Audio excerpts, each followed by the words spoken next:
Bom dia a todos. Bem, é um caso atípico, mas se observarmos os últimos incidentes, vamos descobrir que situações assim já aconteceram outras vezes, né? Graças a Deus, sem vítimas, principalmente sem vítimas fatais, mas alguns pontos merecem e devem ser observados sob vários aspectos jurídicos e sociais dessa situação. Primeiramente, a questão do piloto. O piloto recebe a autorização de voo, é claro que ele vai ter uma percepção do que está ali no campo de visão dele, mas a partir do momento que ele recebe a autorização de voo, a autorização para levantar voo, ele já entende ali que a pista está liberada, que todos os procedimentos de cautela e segurança foram adotados, então ele segue em frente. Aí pode acontecer uma fatalidade do tipo, e numa situação dessa, dependendo da proporção da colisão, o avião explode, acontece incêndio, pessoas podem ser carbonizadas, até as pessoas que se encontram no veículo mesmo, e até mesmo funcionários ali da pista, todos são expostos a um perigo iminente. Hoje, diferente dos outros casos, não estamos abordando um acidente aéreo com causas mecânicas e erro humano do piloto. Hoje estamos abordando uma situação que diz muito respeito à questão da operação de infraestrutura aeroportuária e a sua qualidade. Então, primeiramente, eu gostaria de esclarecer, muitas vezes, quando os veículos de comunicação chamam nós, profissionais do direito e da aviação, muito se questiona qual a capacidade desse profissional para falar sobre esse assunto, um advogado falando sobre questões aeronáuticas. Eu nasci já no meio aeronáutico, estudo muito as características dos aviões, dos acidentes, tenho um corpo técnico para isso.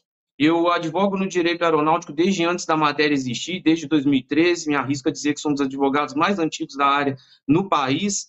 Não só isso, mas também sou especialista em direito do consumidor. Sou novo, mas sou um advogado velho na área, são 15 anos de atuação como advogado, 20 anos de dedicação ao direito.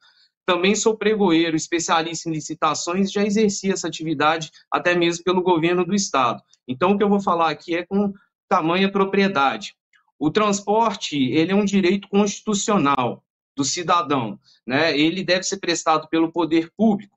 O poder público não é capaz de prestar todo esse serviço e, por isso, ele faz as concessões e as licitações para que a iniciativa privada preste um serviço que ele não consegue prestar em todo o seu universo. Ele precisa da participação da iniciativa privada. Então, essas empresas privadas entram nos aeroportos, assumem a concessão e têm que prestar o serviço de caráter público, sendo uma empresa privada, né?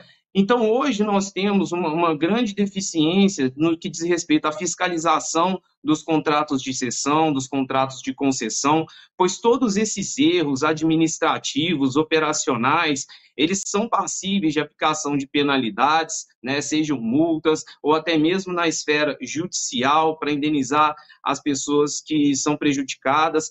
E eu observo que assim, o poder público fala muito pouco, né, sobre a participação dele na hora de apurar as causas e punir, né, os responsáveis por esses incidentes. E hoje no Brasil, na esfera do judiciário, nós temos um câncer no país, é um câncer, me arrisco a dizer que é um câncer, que é o chamado contencioso de massa, né? Então, as empresas hoje que causam danos aos passageiros, aos consumidores, elas têm um cenário onde é muito mais complexo para elas resolverem caso a caso, entender que um passageiro, numa circunstância dessa, por exemplo, pode ter perdido um compromisso extremamente importante, uma reunião, um evento, a empresa tem um certo descaso com isso. Se o cidadão ingressa no Poder Judiciário, né, ele tem ali indenizações ínfimas que são incapazes de compensar a dor e o prejuízo que ele teve, né? Um contencioso de massa trata-se justamente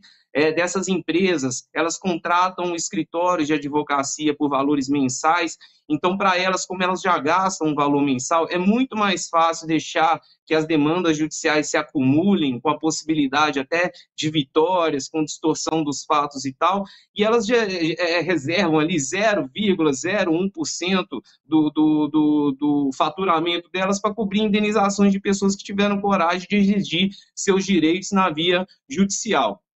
Então, tanto o contencioso de massa, quanto a falta de posicionamento do poder público com essa prestação de serviço nos aeroportos, gera uma sensação de impunidade para essas empresas que vêm reiterando um cometimento de erros com os passageiros, com os cidadãos.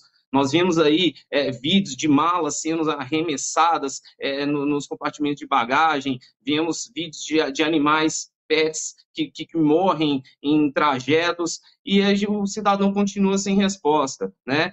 Nós temos no judiciário também o Instituto do Dano Pedagógico, que é justamente o caráter pedagógico das indenizações, pois entende que quando afeta financeiramente essas empresas, as empresas concessionárias, cessionárias de serviços públicos que prestam serviço na esfera da relação de consumo, principalmente aí no transporte aéreo, terrestre, né? Essas empresas deveriam ter caracterizado o Instituto do Dano Pedagógico nessas indenizações altas, multas altas, seriam capazes de prevenir circunstâncias assim, pois a empresa ela tem a obrigação de garantir, né, que a operação aeroportuária na pista, durante pouso, aterrissagem, ela ocorra perfeitamente. Esses erros não são aceitáveis, não são naturais, né? Como que um carro está na pista no momento que uma aeronave vai levantar voo? Então, hoje você ingressa no judiciário, a empresa distorce os fatos, a empresa prefere se esquivar da verdade, o poder público não dá uma resposta para o cidadão, e enquanto isso acontecer, enquanto esse cenário existir, problemas assim vão continuar acontecendo. Né? Não é natural que isso aconteça, poderiam ter vítimas fatais, e tanto a empresa quanto o poder público devem respostas aí ao cidadão de bem, né? O próprio Código de Defesa do Consumidor disciplina em seu artigo 14 que o prestador de serviço responde pelos danos causados aos consumidores, independente da existência de culpa. Então, enquanto essas coisas continuarem acontecendo, seja nos acidentes aeronáuticos com fatalidade, com queda de avião, dano patrimonial, seja em situações assim que não chegou a acontecer uma fatalidade, mas tem prejuízos aí para o cidadão, para os consumidores, né? E isso vai continuar acontecendo no nosso país, porque tem-se um clima de impunidade no ar, sim.